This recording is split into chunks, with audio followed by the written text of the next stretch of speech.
sets and their representation.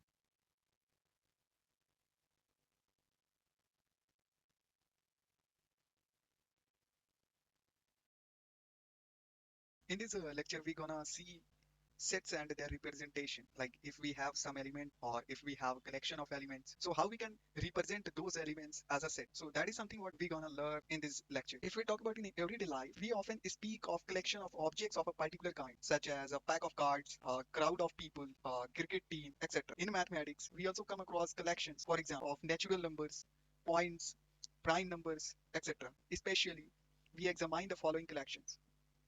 Like if we talk about first, odd natural numbers less than 10.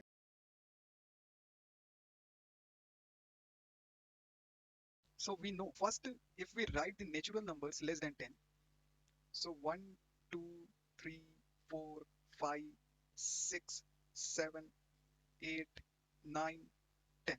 So now we know that what is the odd number. Yes. So for let me first choose odd numbers. There is a 3, 5, 7, and 9. Yes, yes, of course, 1 is there.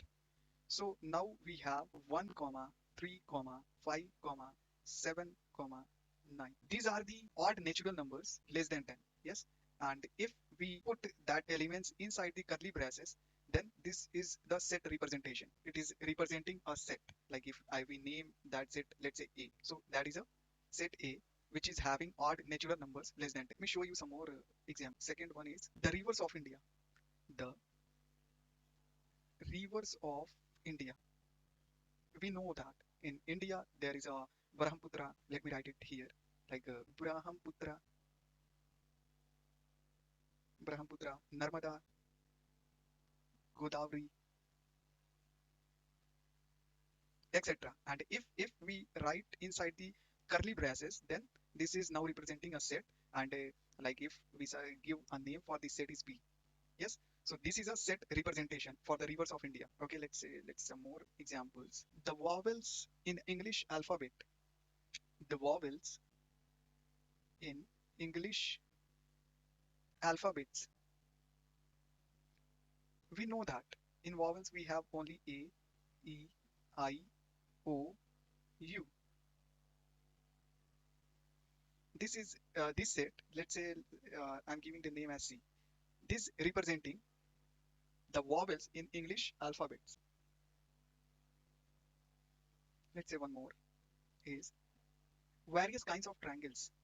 Various kinds of triangles. Yes. And if we want to write it down like acute angle triangle, right angle triangle, and isosceles triangle, isosceles triangle, and so on.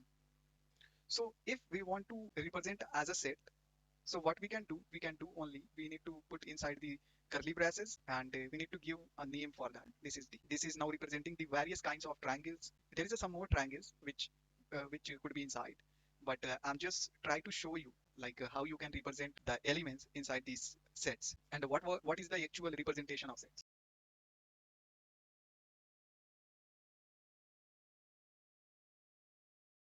Prime factors of 210. So we know that the prime factor of 210 is 2, 3, and 5, and 7 only, and the rest of are not a prime factor of the 210. Yes. So yes. Okay, let's say one more example is the solution of the equation. The solution of the equation x square minus 5x plus 6 is equal to 0. This equation having two answers, x is equal to 2 and x is equal to 3. When we put x is equal to 2, this equation is gonna satisfy, and if I put x is equal to 3, then again this equation gonna satisfy these values. So this is again if we want to write it as a set, and so how we can write it as I want to give a name for that set. So just I'm giving the random name. It's not but there is a rule to name a set, like you only give the capital letters. What? Capital letters for the set's name. Yes. Okay, so 2 comma 3 is here. Now this is representing a set which is having two values, two members, two elements, or two objects. You can say like that. Interchangeably we are using as a elements. We can say as a elements one, elements two, and or we can say objects one, objects two, and we can say another like a member one, member two, like that.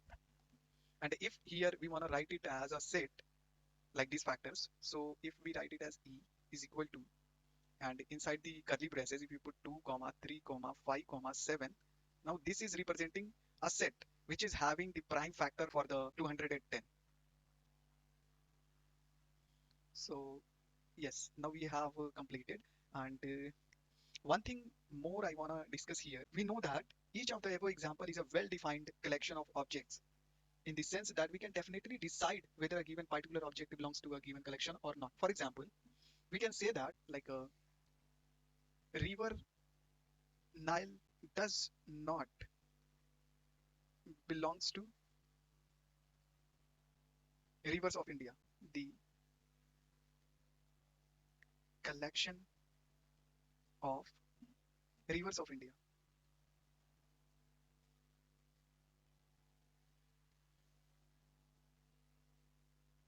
And the second thing what we can say, like Ganga river belongs to the collection of rivers of India. Yes, because we have already seen here this, we have already seen here the rivers of India. In that, uh, the elements like the river Nile does not belongs to the collection of rivers of India, and Ganga river belongs to the collection of rivers of